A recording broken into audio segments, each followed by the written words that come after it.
What's going on, good people? What's going on? It is Candid Conversations. We are getting into the conversation tonight, and I'm excited. I'm excited. We've had several good topics, I think, and from the feedback that I've gotten, we've had some great topics, and I'm excited to do something a little bit different tonight, but I think is needed, and it's gonna be fun. It's gonna be fun. I'm sure we're gonna cut up a little bit too. Trevor and I. So I wanted to say welcome, welcome, welcome to everyone who is joining us tonight and who will join us via the replay or whether you catch us on iTunes or Spotify. I just want to say thank you for those who have supported thus far. Listen, a couple of things as we get started tonight. I want to just say a couple of things. I want to catch you up. For those who are new, this is Candid Conversations. It is a Christian show, but we talk about things that normal churches, preachers, pastors maybe wouldn't talk about, families wouldn't talk about. So we started we did the first episode that actually was a test. It was a test between my brother and sister and I. We did it. We sent it to a couple of people and they enjoyed it. So we actually made that episode 1. Hello, Miss Baker. That's my mama, y'all. She's with us tonight. So that's actually episode 1. I talked about an experience where I got arrested, one of the most traumatic experiences of my entire life. Got arrested for something I had nothing to do with. So you have to go to iTunes or Spotify to catch that one. Then we did Lady Talk, which was absolutely amazing to me, talking about the plight of first ladies with Lady Gathers, Lady Moore, and Lady Rosen. I'm still shocked that Lady Rosen did a show with me. I'm still in shock. So you got to catch that one if you haven't caught that one. Next, we did Family Secrets. Family Secrets. We talked about family secrets, how to handle family secrets, why sometimes we have family secrets, the importance of counseling, and especially in the Black family, we just skate over problems and just keep it moving. Listen, the last episode we had was Soul Ties. Listen, it got kind of real, so y'all have to go back and watch that one. So listen, tonight what we're talking about is the post-pandemic workforce. A lot is changing, a lot is going on, and we're going to talk about it tonight. I think it's important that we do talk about it for those who have lost jobs, for those who even want to change careers. Now is a great time to do that. So we're going to get into the conversation. I'm going to have Trevor come on in just a moment, but I want to give a few prizes away. If you watch the show at all, you know that every episode we give away a free trip voucher. What the voucher is you can go anywhere from about 3 to 5 days. All you pay is the taxes. You choose where you want to go. It can be Atlanta, Vegas, Florida, Chicago. There's a lot of places on the list. That's on you, whatever you want to do. But again, all you pay is the taxes. So we have several winners. And I'm a little backed up. So I have, I think, 5. I want to go ahead and get those winners. If you know one of the winners, tag them for me, would you? Okay. So for one of the shows, and this was crazy, when we did the wheel, our newly elected coroner actually won the free trip voucher. So Nada Rutherford is one of the winners. Natai Harris, Nayati Harris, Faye Jones, Antoine Gleaton, and lastly, Nas Rutledge. So I want to say thank you to those who have viewed and shared the broadcast. So if you haven't shared the broadcast already tonight, if you look at the bottom of the screen, it tells you how to enter to win the free trip voucher. Okay. We want to share this and get it out to as many people that need to hear the information and just want to have fun with us tonight. Okay. So that's that. We're going to get into the conversation. I'm going to bring my brother Trevor Collins on. Can y'all just give him some emojis? I know we can't hear you. We can't hear you, but just give him the hand clap emoji. What's going on, Trevor? Coming in. I'm good. I'm excellent, actually. Doing very well. Glad to be here. Glad to be a part of this amazing movement you got going on. Absolutely. Absolutely. It is my privilege. I was scrolling through Facebook the other day and I happened upon the live. And, you know, we've been Facebook friends for a while, but I don't think we, I don't think we've ever really kind of interacted on a personal level. So as I was scrolling, I went and I was like, oh, this is some good stuff. This is some real good stuff. And then I thought about it. I was like, this is some information that our people really need to hear. So I was like, let's do this. Let's get them on. So Yeah. I'm excited and glad that you accepted the invitation to come on tonight. So before we get into it, just tell the people who don't know you, tell us about you. Tell us about Trevor. Yeah, for sure. So, and actually, just to go back a little bit further, that live was, Kristen, was so spontaneous. I don't even know what came over me because I can count on one hand how many times I actually had gone live on Facebook. But I had been in the middle of the process of, you know, some transitioning and some things were taking place with me personally. And then it just popped in my head, go live and share some of the stuff. So I was right in the middle of, you know, a certain process, trying to get from point A to point B. And so it's funny because I was actually in the car with that live, which is very crazy. But yeah, so I'm Trevor Collins. I'm originally from New York City. I grew up in Harlem, went to school in Harlem, graduated high school, and I started looking for a college. All of my family are originally from Charleston, South Carolina. Yeah. So it was a coincidence that my mom had me. Yeah, it was a coincidence that my mom had me in New York. So my grandmother was in New York at the time as well. So once I think my grandmother was ready to move back to South Carolina when I was in the 8th grade. So I begged her, please let me graduate high school in New York. In New York, I didn't want to graduate high school, you know, in South Carolina, because I already made so many friends. And so she gave me my beck and wish, and I graduated high school. And so she was like, what college are you going to? It has to be South Carolina. And so I picked College of Charleston, the Citadel, and Charleston Southern. Back then it was Baptist College. The only college that accepted me was Baptist College. But let me just explain. Okay. Let me explain. It was funny because my transcript was so different. My transcript was different from everybody else's. So when I had sent my transcript to College of Charleston in the Citadel, they couldn't understand it because it had classes that had abbreviations and acronyms. So they were like, you don't have any math, you don't have any English, you don't have any science. How did you graduate? And so by the time I was able to communicate back then, because there was no internet, they had already stopped accepting people. So Baptist College was like the last school left. And I was like, Mom, we got to go down there to the campus and explain. So when I came to South Carolina, we drove down to Baptist College and we sat there and we explained to them what was going on. My guidance counselor from high school in New York called Baptist College, and that's how I got accepted. Otherwise, it would have been crazy. Gotcha. So finished my career there at Charleston Southern, and then really was ready to just start life. So I already knew a lot of cousins and aunts and uncles, so it really wasn't hard to get into the workforce. But I really didn't have an exact path, early on. Okay, so how did you get into, and this may be a little bit different from what we talked about, but since you said it, first of all, my mom said Chuck Down. Yes, my whole family, her side is from Goose Creek, North Charleston, Ladson, all of that. So we might be cousins or something. I don't know. But tell me how you got into HR. Tell me how you got into HR. Yeah. Easily.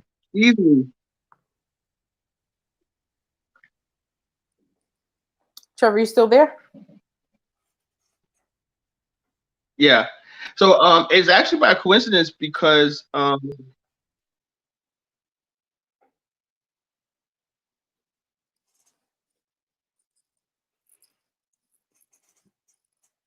right. Well, looks like we lost Trevor. So as we're getting that, listen, I want to talk about this because one of the things that as I was looking at this, as I was looking at kind of the workforce and things that were changing, talking to Trevor and things of that nature, what happened was, as I was looking, as many people know, a lot of jobs are now going to work from home. They're going to work from home. So that's one of the things I want Trevor to talk about, is kind of the pros and cons of that. Because I've seen that some people say, hey, you know, I love it. Some people say I hate it. And maybe it's the introverts like me who love it, and the extroverts who want to be, you know, around people that love it. So let's bring Trevor back on and hear about how he got into HR. Go ahead, Sorry about Trevor. that. How did you get it? I think I got a little stage fright and just ran off and came back. Yeah, I started off actually in recruiting, Kristen. I actually started off in recruiting. I was working for a company called OSI. It used to be IPI. It was a collection center, and we actually did collections for AT&T. So I was a regular rep on the phones, and back then the pay was $7.50 an hour. So we were on there calling people 8 o'clock in the morning. I'm sure a lot of the viewers right now know that place like the back of their hand. I started there in 1996. So, and they opened that January. I started that July. So I was a rep on the phone, making phone calls, and a couple of managers was like, "Wow, he really sounds like a natural on the phone." Collections is tough, Kristen. I just wanted you to know that. Mm-hmm. Like, it's not really, you know, an easy task, but I made it more like a customer service environment for myself. So even though people were passed through on bills, yeah, we want to make sure that they feel still respected. And so I was big on respect, and that was a whole change to the industry. So definitely when they heard that, they were like, well, we want you to start recruiting. You need to get some people in here. We want you to do some interviewing. So I started doing some interviewing. And then I got into training. And by the time I left in 2000, I was offered a human resources position in Maine. So I left South Carolina and took my whole young family, 4 kids and a wife, and we moved to Maine. And I was working for a company that did outsourcing for Microsoft. So I did that for 4 years. Worked in HR. Got introduced to a lot of the HR laws. You know, a lot of the FMLA, and definitely all of the paperwork that comes along with being an HR professional, and as it relates to you know, working with employees. So that's when I really realized that, hey, this is where I want to be, helping people, hiring people, recruiting people, making sure that we evaluate them so we can get them positioned for the greatest amount of success. So all those things that I enjoy, you know, helping with people, actually was able to do that through HR. Okay. That's great. So you have the experience of hiring and recruiting and firing, yeah, I'm sure, and all of that stuff. Okay, cool. So let's get into, you mentioned when we were talking early about the certifications that you have. And I know on I think it was the other video, we were talking about the difference, rather, or pros and cons of certifications versus degrees. Because I feel like a lot of people feel like once I leave high school, it's time to go to college. But of course, that's not for everybody. And in hindsight, I kind of wish I did. But anyway, that's a whole nother. So talk about that, certifications versus degrees. Yeah, for sure. So my undergrad studies was in English. So I didn't even have any human resources education as far as that's concerned. But what got my foot in the door were the certifications. So there's a few of them out there. The most profound that you gain the most rapport with is your PHR, which is your professional HR certification, and then your SPHR, which is your specialty professional human resources certification. So those certifications will put you definitely afar from the other human resources employees. It'll give you the not only the confidence that you need to be able to navigate through a lot of the legal formalities that go along with human resources, but you're also able to you know, reflect back to show that this is what you've earned, so that you can deserve the pay that comes along with it as well. There's another certification out that's SHRM, SHR. SCHRM. I don't have that certification, but I'm finding that it's one of the national certifications that kind of you would keep up with more of a network group of people that will kind of work as a team to get you through some of those legalities once again, and also the changes that come along because HR laws change all the time. So I'm actually aspiring to earn that certification. I actually thought I had something similar to it at one point, but I didn't. So when I started doing my research, I was like, oh, this is a whole separate certification from what I thought I had. So for the people who wouldn't necessarily get into HR, talk a little bit about, even from the recruiting side, like what Yeah. you look for, different certifications versus degrees. Do you guys Yeah. look for degrees, or is it okay for certifications versus? Yeah. And actually, before we even get there, let's talk about some of the differences between the degree and the certification. Yeah, so I tell you it's an awesome question, and I think I gained respect for certification during my career at Virginia College. I actually worked for Virginia College in Charleston for a couple of years, and that college was really big on certifications. And when we would enroll students into to those programs, we explained to them that yeah, a bachelor's is great, associate's is wonderful, but if you want to get right into the workforce and you want to get right into the meat of what the industry offers, you need to get the certifications. So prime example, for those individuals who are looking to get into the medical field, and you like working in hospitals, you like working in an environment where you're helping patients, you want to get your medical assistant certification. That certification it takes a year to earn. And then there's other certifications like your surgical tech certifications. If you want to work in the operating room, but you don't want to go to school for 12 years, well, get your surgical technician certification. It's a 2-year program. You circumvent all of the bachelors, you circumvent, all of the medical degrees, and you're actually assisting the surgeons. So you're not necessarily doing anything directly with the patient, but you're definitely handing the doctors the tools. You may do some stitch work, stuff that you would not normally get to do without that certification. Even if you're interested in getting into the pharmaceutical world, the pharmaceutical technician certification, a 1-year program.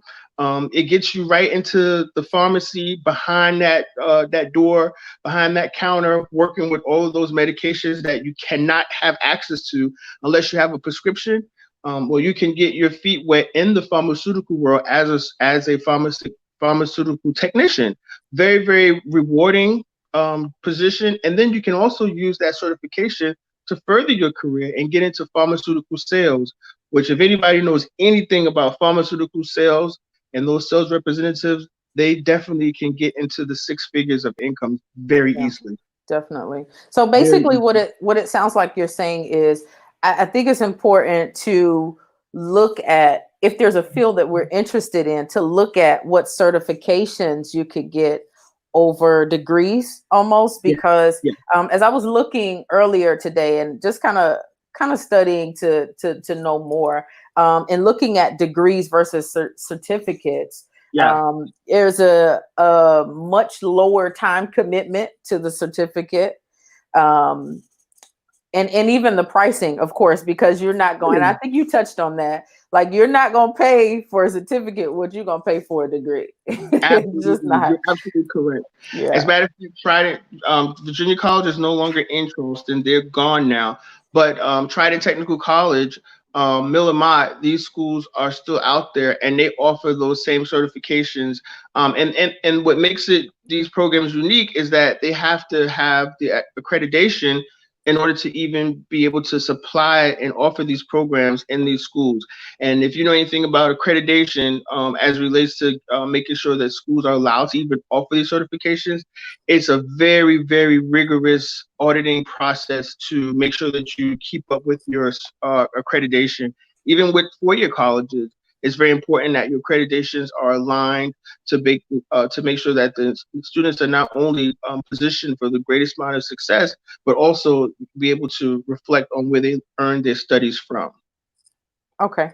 So when it comes to some of these jobs, and that was one of the points I thought was really important for those who are looking for jobs or looking to even change careers. Sometimes we feel like we have to have these big degrees and we got to go through school and do all of this. But one of the things I think is important when you're interested in a field to look at what certifications you can get to get into that field, because you're not going to spend as much on a degree. Correct. It's a lower time commitment. And then in a lot of instances, as I was doing the research today, and I think from even talking with you, you can still get good jobs with the certification versus the degree. Definitely. A certification, well, I'm quoting from 2016 was the last time I was in education. As far as enrollment was concerned, you could get a medical assistant certificate in a year, and it'll probably cost you at Trident about $9,000. Whereas, of course, a medical degree, an MD would cost you up in odds of $200,000. So it's a huge difference. But like I said, this is for those individuals who like the environment, and want to be able to, at least be exposed to what it has to offer.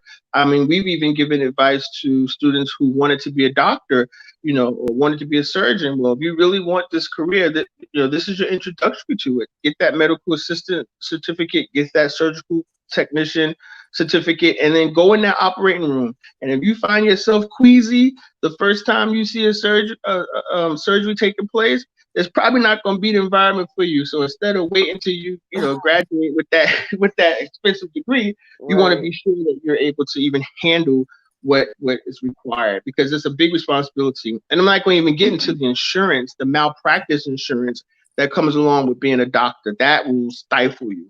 And I think even, and Erica Green said, I wish I had known this earlier before years at university. Listen, girl, me too. Because, I just want to reassure, I'm sorry, go ahead. Oh, no, go ahead. No, I was going to say, I just want to reassure people that, don't kick having a degree. A degree is important. Having a college degree is very important.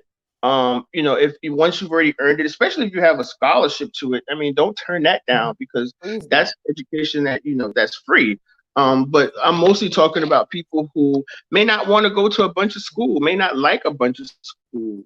I think that they have options so that they can, take a shorter route. The responsibilities of a medical assistant is definitely different from a medical doctor. Don't confuse the two.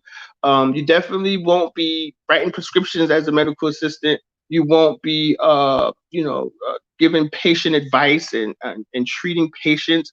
You're more so supporting the doctor that does that, which is just as important of a job, but you won't be the front line. You're the support. Same thing with a surgical tech. A surgical tech will not be doing brain surgery.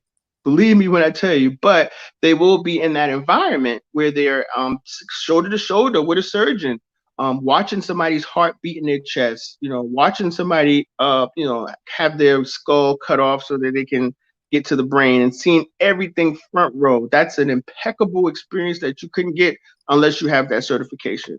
So certifications definitely have its perks, but it's definitely not the same pay. And it's not the same responsibility. So I just wanted to clarify that. Okay. Yeah, I think that's good. Because another thing that I thought about, and just to keep it general, because I know everybody's not going to be interested in medical, everybody's not going to be interested in, in every field. But what it does sound like is it's worth looking into certifications that get you into the field, and then a lot of jobs will pay for you to go get the degree.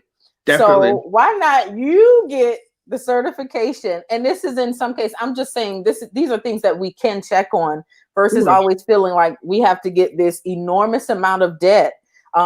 Maybe just being a little bit smarter about it, to get a certification, get in the field, let them pay for the degree. For sure. And certifications, I think, across the board right now, if you had a certification in the medical field, you're working, right? Because of everything that's happening right now. Also, a good certification to have is a mechanic certification, heating and air certification, plumbing certification.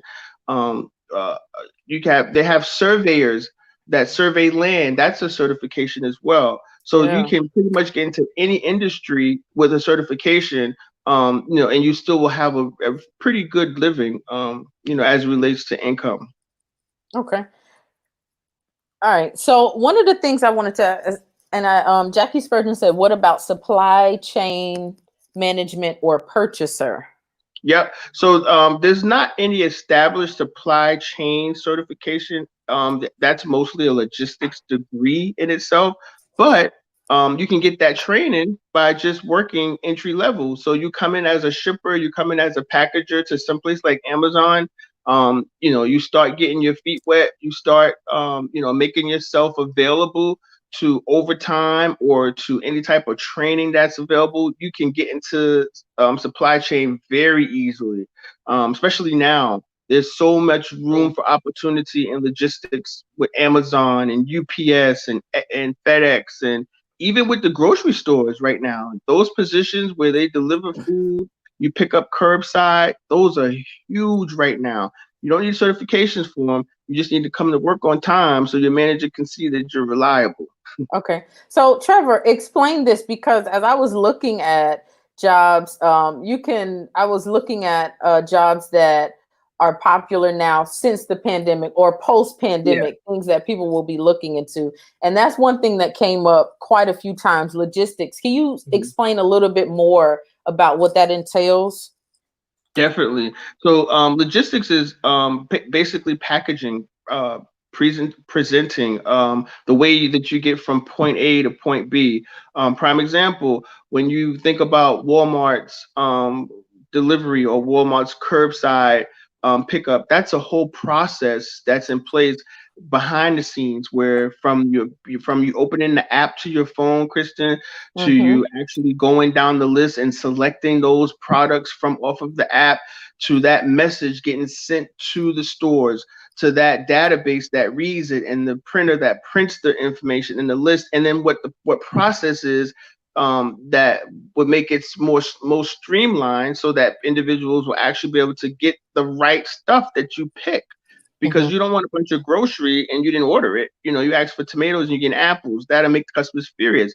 Well, that process takes logistics. That process takes sitting down and making sure that there's an effortless, seamless, and an errorless process so that people can get their products and their services on time. So definitely, this is a great time to get into logistics. Get into where you're able to be frontline with packaging and delivering. Lots of room for promotions. I tell you, I was talking to a friend of mine who works for Amazon in Colombia, and she started off right before the pandemic. She started off in April of last year, and so she was just a regular picker. She just picked the products off of the shelf. Here it is now. She is a manager. She started off making $17 an hour. Now she's making $75,000 an hour because she has people that are under her. And this is a person with less than a year experience. Hold on. You said she making how much an hour? She's making 75,000 a year, excuse me. Okay, I'm about to say that. Not an hour, a year. Gotcha. So $17 an hour to 75,000 a year. Sorry about that. But definitely still a big leap in pay. Yeah, you come in, not expecting to make more than what you signed up for, and then here it is, opportunities start becoming available, doors start opening, because now you have more opportunities for growth. Amazon grew almost 150% in just the last 6 months with employees and staff, and so it's amazing right now in logistics. Wow. Okay, well, that's good to know. One of the things I wanted to talk about, because as we were talking and I was looking kind of at your resume, I was like, oh my God, like you work with, like, I think Cobra was on there, Sedgwick. Now listen, I don't even know if I should say this, but when I was working in the corporate world, Sedgwick was my best friend. Really? Oh yeah. Listen, I'm sick of y'all. I'm going home, but no. I probably shouldn't have said that. But no, anyway, that's fine. I've said it now. But no, there's been a lot of things as I was looking at some of the jobs that you've had, really, really great jobs. Tell us when it comes to standing out, because here's the thing too, that because a lot of businesses are moving to like everything that they can, putting it online, working from home, things of that nature. It almost makes the competition bigger, if you think about it, to me, because a company in South Carolina could have somebody in Washington working for them. For sure. So it's not just who lives here. So talk a little bit about that. Yeah, definitely. So I've worked for here in Charleston, I work for Boeing. I've worked for Virginia College. I worked for outsourced for AT&T. So I've worked a lot of outsourced and direct hire opportunities, even up into my last position with the Department of Transportation in Washington, D.C. And here, you know, and I don't mind being transparent. When I had my first job, my first lucrative paying job, when I left Charleston to work in Maine, when I left Charleston, I was making $35,000 a year. When I accepted that job in Maine, I was making $95,000 a year. So, and that's including bonuses and everything. So that was a huge step and a huge leap of faith. But even that particular interview, I learned some very valuable skills as far as setting yourself from the rest.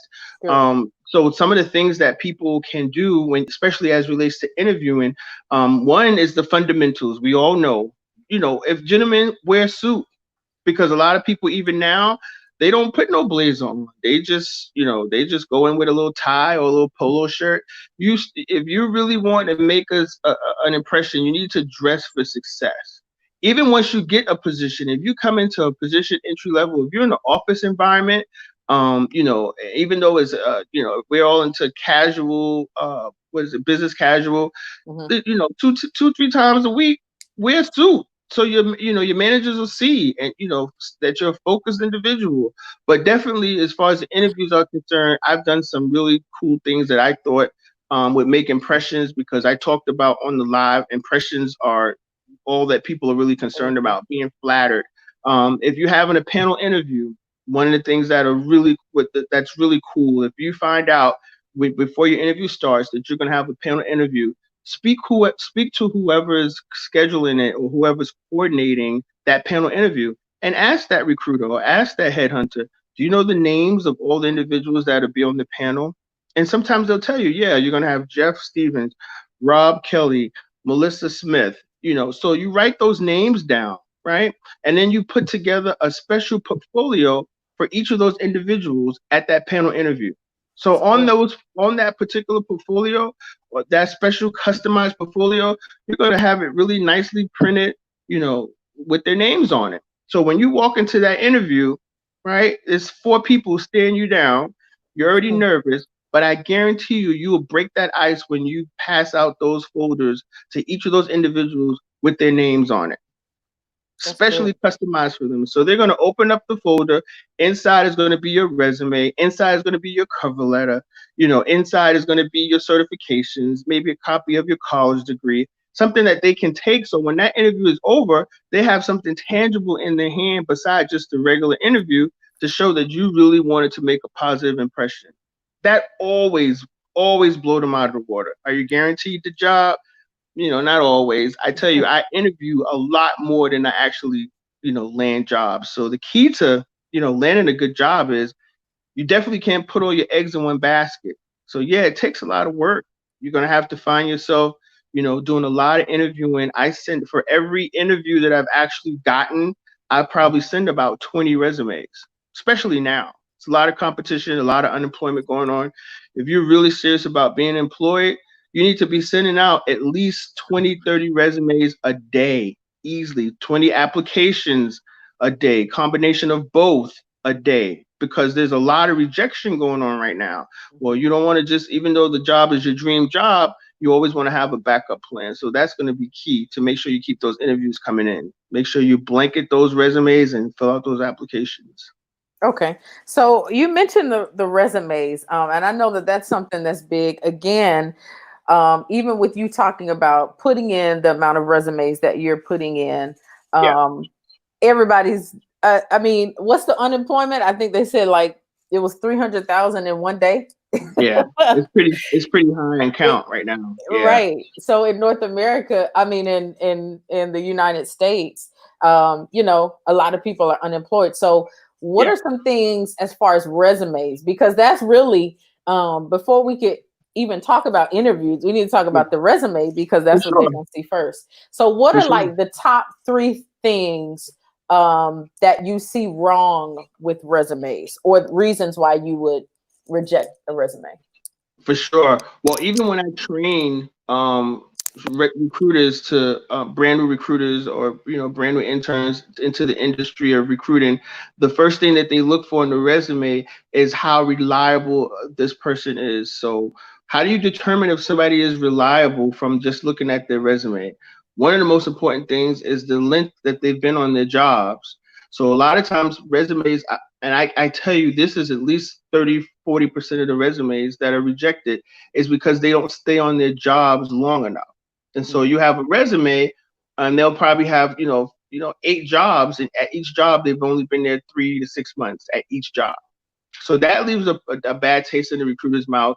How do you overcome that? Because it's natural. Sometimes you find yourself in a job and you get fired or you quit. Who don't quit jobs? Who's never gotten fired before? Well, in order to make it look presentable, you want to put it just your last 3 jobs. Don't ever fill your resume up with a bunch of jobs that you haven't been there more than a year. Put your last 3 jobs. Why? Because those are the only jobs that your employers will probably actually verify. Your last 3 jobs. Most employers don't go past the 3rd job when they verify your employment. So yeah, you may have a short length of time there, but you don't have 2 pages or 3 pages of a resume filled with jobs because no one will take you serious. So get rid of all those jobs that were extra on there. Just put your last 3 jobs. But then, of course, you don't want to lose your experience, right? Because at each of those positions, you probably had a different role. You can legally put those roles and responsibilities and those duties from the jobs that you eliminated and insert them in the jobs that you actually put on your resume. No recruiter is going to go through your responsibilities and your roles line by line and ask your employer, did he do this? Did he do that? Did he do this? Did he do that? No one's going to do that. They just want to know. And legally, the only thing that an employer can verify is your last date work, your last position, and they can't even ask legally, are you eligible for rehire? That's illegal. That's illegal. They can Okay. only ask your last position, the last position you held, verify your dates of hire, and in some cases, it just depends. They can ask for, I just drew a blank, but those are the main ones that can be verified. But employers are not allowed to ask if you're eligible for rehire. That's against the law. Wow. Okay. Good. So the first one, the one that I heard just now is basically we appreciate all the skills you got, but don't put all 20 jobs, Please do. especially Please kind of do. mainstream it. Yeah. And so you don't look like you had a job every Right. other year. Right. And I think what's key to that, because some people may be intimidated and say, "Well, it's only my 3 jobs. Those last 2 jobs are not all the jobs I've ever had." Well, that's your opportunity to shine once you get that interview, because you want to actually get an interview. Most of the time, people will say, which is actually 90% true, if I can just get an interview, I know I'll get the job. But some people don't even get the interview because their resume scared everybody away. Got you. So we have a question. The question is, how many years do you go back with the 3 jobs? That's a good question. It's a good question. Well, you would just put your last 3 jobs, whatever they were. So if you had 3 jobs within 6 months, you're gonna put your last 3 jobs.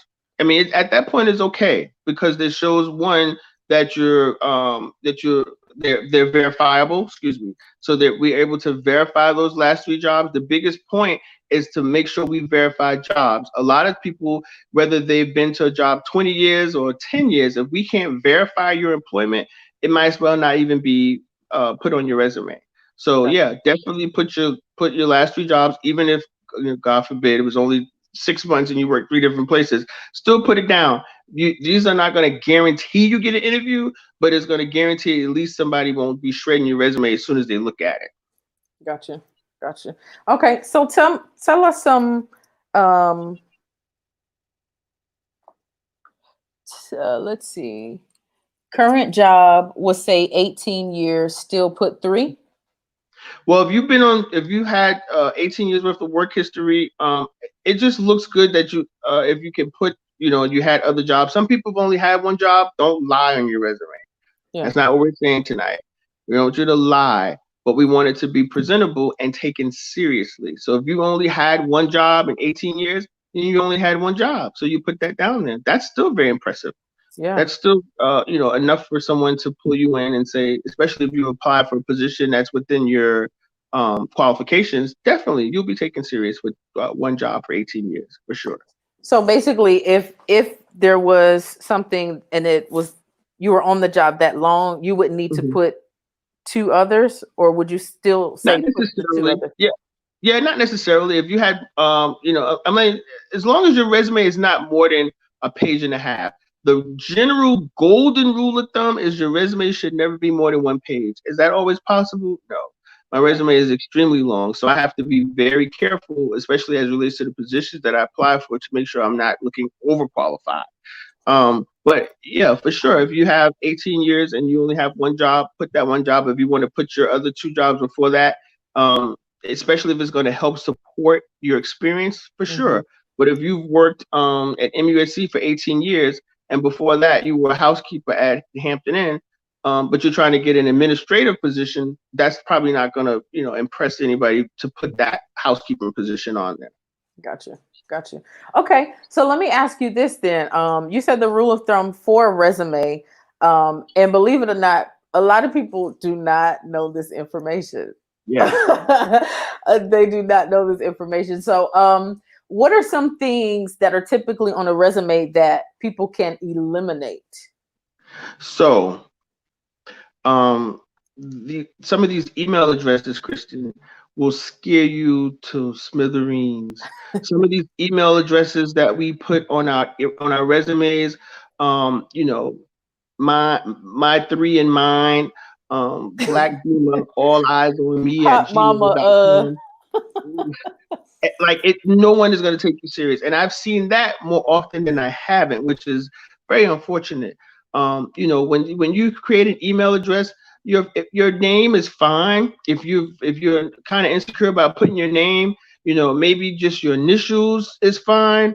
Your first letter of your first name, and then your last name spelled out at gmail.com is fine. But when everybody knows that you've been dumped 4 times and you on the beach walking because you like the sun on your back,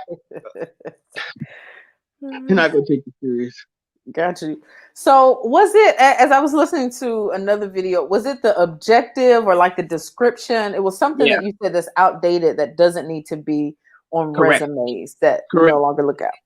Yeah. So the objective, we back in the 80s and the 90s, we would put an objective on the resume so that it would kind of set the precedence of what the expectation was for this particular employee. Well, it's changed because objectives don't really build any rapport more than you just putting and getting to the root and getting to the purpose of your resume, which is your experience. So my recommendation has been, after you put your geographic information, which is your name, your address, your email address, your phone number, then you would definitely go right straight into your experience, your work experience, all the things that you've done, and start just listing them in bullet holes, up to 10 things that you've done that stand out. It could be your Microsoft experience, it could be your Excel experience. You could put your certifications right at the front, because there's so many different processes and procedures to screening resumes. Even though we've become very technical, as relates to the different software that we use to track resumes and the resume tracking systems that we have, we still actually have people that pick up paper resumes once they print it off the email and read it. So you want to have your resume immediately reflect all of your information really quickly. Your resume is like a salesman.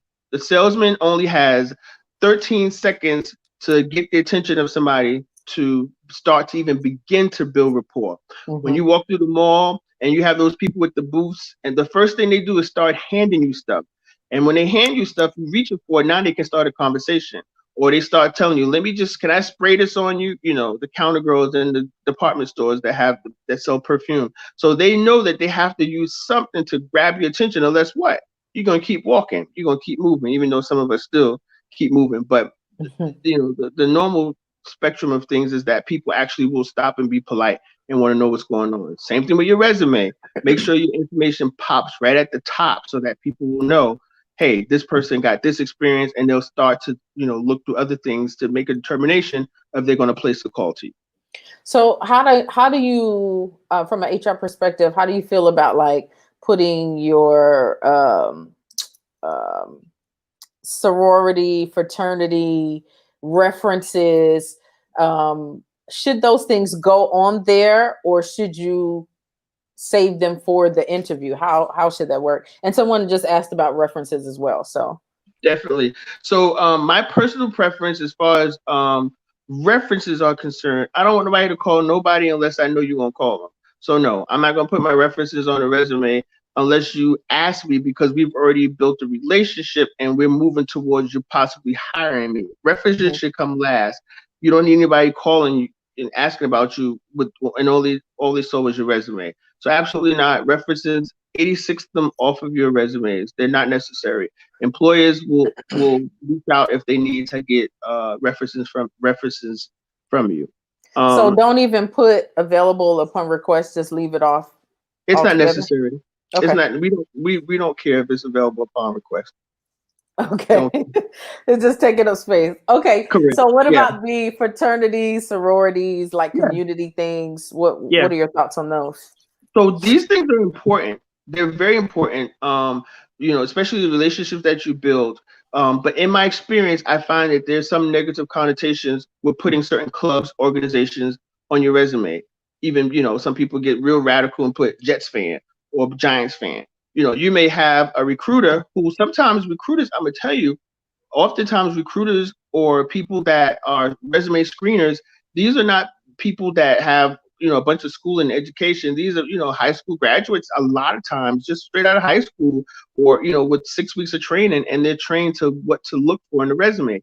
Well, they may have personal opinions. They may not be as mature as you, or being a part of a fraternity for 30 years or whatever the case is, and they may find offense to it, or know somebody who is a rival fraternity or sorority. So it actually has a negative connotation. My advice, my recommendation is to save those conversations or save those credentials for your interview. Talk about it in your interview if you find that it may be viable. If you're in a room with it's a bunch of men, necessarily talking about your sorority might not be appropriate, because men aren't a part of sororities; they're part of fraternities. So my recommendation is save those things off of your resume. Softball, volunteer at Goodwill, volunteer at the food bank. Those things are good. Save them from when they're asking you to tell me about yourself, instead of telling things personally, like I ran away from home when I was 16. Tell them you was a part of fraternity or sorority, something like that, so that they can build conversation on that. Right. So basically just say I'm a part of a community thing, because again, you still don't know what their association is, Right. and whether it can positively or negatively affect you. Okay. That makes sense. Last thing, this is my last question, if there are no other questions from those who are in the audience, but tell me about social media when it comes to HR, because I've heard people say, jobs check your social media when they get your resume to see what you're about. So talk about that, even from the perspective of before you're hired and after you're hired. Yeah. So this is pretty huge, Kristen, because we're evolved in a time in humanity where everything is based solely, and sometimes more importantly, on social media. So employers, there are some legal ramifications that come with us employers, holding someone accountable to what's on their Facebook page, but they don't have to tell you that they're holding you accountable for what's on your Facebook page. Employers have ways of eliminating you without saying directly where they got the information from. So, and my advice, my recommendation, when you start a new job, people always want to know, are you on Facebook? Your coworkers. Mm-hmm. Go add me, No. you know, Instagram, add me. You know, it's just honestly, I believe it's innocent in the beginning until they have a reason to see that you just, ran a red light and happen to have recorded it on Instagram or whatever the case is. And so it doesn't become relevant until you do something wrong, right? So I always tell people when you start to look for a job, block that page, just lock it up. Lock your page up. Be very leery of who you add as friends. Facebook and Instagram has some special indicators and some special fixings that you're able to, release certain information to some people and not as much to others. It gets pretty tricky, if you're not really that computer savvy with these different social levels. Just lock your page up and leave it locked up. Don't be so eager to add people, to your page. And I'll tell you, this is not a new concept as as relates to learning who people are and who they really are. It's been said for years that the Christmas parties have always been used to kind of make, to kind of figure out who people really are. Who they really are. Gotcha. So you have people invited to Christmas parties, and when you start drinking, a lot of times Christmas parties will have, the corporate parties will have liquor, so they want to see who you really are. So they'll lay out all that free liquor and have everything, just like how you like it, so you can really show yourself, who you are. And that's a lot of times people, when you go back to work that Monday, your boss is giving you less and less assignments. You're noticing that the littlest things you do to mess up becomes this big ordeal, and before you know it, you're terminated. So employers are very savvy and very sophisticated on how to eliminate somebody, from a job. Even, if you worked at McDonald's before, you're not a good worker, what happens? The managers start putting you less and less on the schedule until finally you got one day. And then one day is 2 hours. You're going to quit. They ain't even have to fire you. You're going to quit. So definitely social media can definitely impede your success, especially if you know that you're a wild and crazy guy.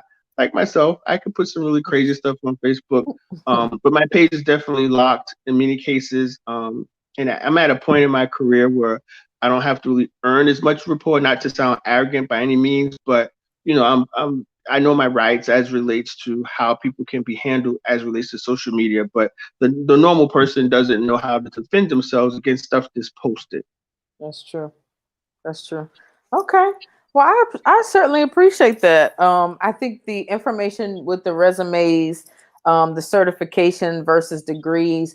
So guys, if you came in later, I would definitely look into that. If you're looking for a job or if you're looking to change careers, that before you look into the degrees, to look into the certifications that you can Definitely.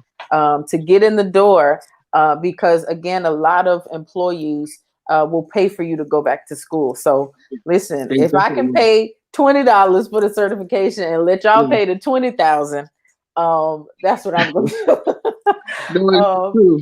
Yeah. It's true. Yeah. It's definitely true. And one thing that I don't mind doing is helping out people, especially as it relates to resumes. I know we talked. I'm sorry. I know I talked about on my last live. I put my email address up so that people can, send their resumes. I don't mind giving pointers, and I don't mind giving you critiques. But you have to do the work. You have to go back in there and take the advice and. Excuse me, you have to take the advice and actually make those changes yourself. I've had some people say, well, you do it, you fix it. Well, listen, resume building and resume creating, that's about a $350 job, to be honest with you. So, I don't mind giving as much advice as possible. And definitely I wanted to keep that momentum going with critiquing at least 2 resumes every time I do a live. I'm going to start doing that as well because it'll help out just picking 2 random people to do a resume. But resume building is very, very expensive. I've seen a resume built for for a military person, $750. So it could be very expensive, guys. Okay. Well, I appreciate that. So if you're looking for a job or just want to update your resume, then listen, to have Trevor do it free, with over Yeah. 20 plus years of HR experience, I think is phenomenal. So we put his email address on the screen, Yeah. if you'd like to send him your resume. And I looked at the live where he kind of dissected, and he literally had his red pen. He told us he was gonna do it. And scratch this out. Y'all know Yeah. how teachers used to do back in the day. Oh yeah. Everything is electronic now, but Yeah. so I believe it'll be some really great feedback from Yeah. someone who is knowledgeable. So Trevor, thank you again. I Sure. appreciate you. Thank you for having me. This was fun. We should do it again. This was great. Absolutely. Yeah, let's do it again. I would love to come back and we look at some of the resumes. Sure. That'd be Yeah. perfect.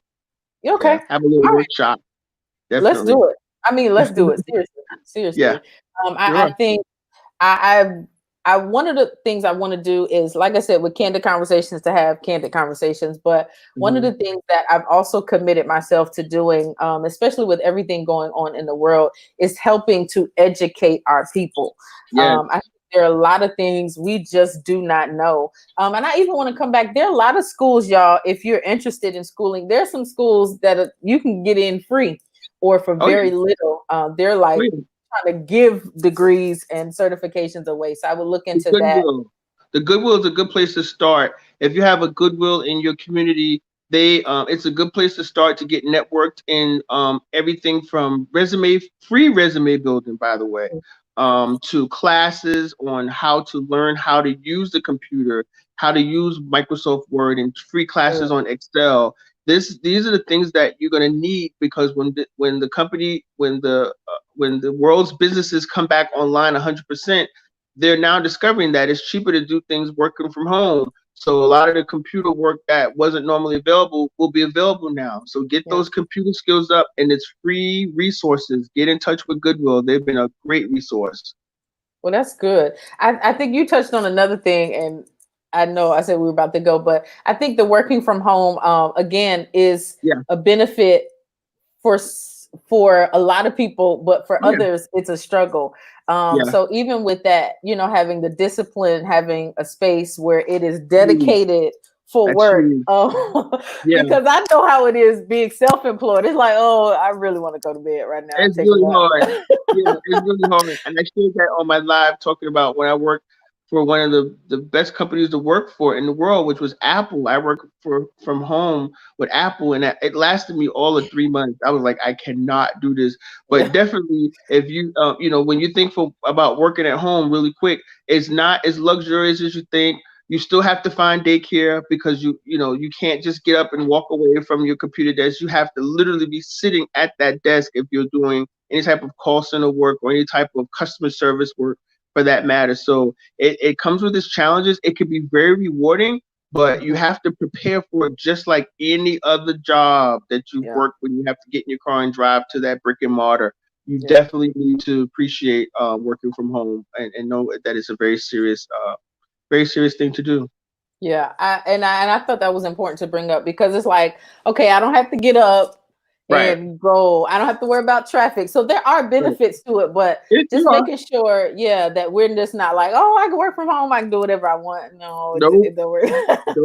It don't work like that, but can absolutely be a benefit to a lot of people. So just wanted to throw that out there before we leave. Linda Ward said resume information was awesome. So thank you again, Trevor. Sure. Listen, one thing about resumes. I'm sorry. Go ahead. No, now I was going to say one final thing about resumes, which has been which has appeased a lot of successes, when you have names that are hard to pronounce. And it doesn't have to even be an ethnic name to be hard to pronounce. There's just names that are hard to pronounce. If you have a name that's hard to pronounce, I challenge you to abbreviate the first two letters, your first name and your middle initial, and then just put your last name, so that employers are not intimidated to even call you to invite you for an interview. You may have an awesome resume, but your name is spelled and there's only one vowel and 13 Consonants. consonants. And so we're terrified to call because some people get indignant when you mess up their name, and we expect you to be indignant, right? So we're not going to call. So if you have a hard to spell name, go ahead and abbreviate it, and we'll call. Can I speak to R.L. Collins? You know, we're not going to, you know, try the Rumpelstiltskin if we don't know how that's going to come out, you know. Hakuna Matata. I've been guilty of it myself. If I can't pronounce your name, I'm not going to call you. I'm just not going to do it because I feel stupid. And I'm supposed to be the employer, and the employers can't be stupid. So that's a little bit transparency right there. Good deal. Good deal. Well, listen, again, Trevor, I thank you so much for all the information on resumes, interviews, degrees, all of that.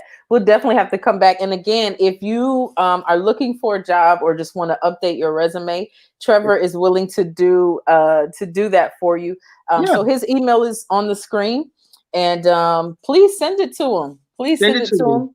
Yeah. He definitely uses discretion, even if he wants to use it as an example or may ask or however he does that. But we want to get the information out to people. So if you know anyone else, please share the email address so that we can make sure that our people are good. I think we have a responsibility to not just care about ourselves, especially at a time like this, but to help as many people as we can. So I want to thank you guys for joining us tonight. And if there's nothing else, I appreciate you, and we will see you on the next time. Peace. Thank you, Christine. This was fun. Thank you for having me. No problem. Thank you. Right. Bye.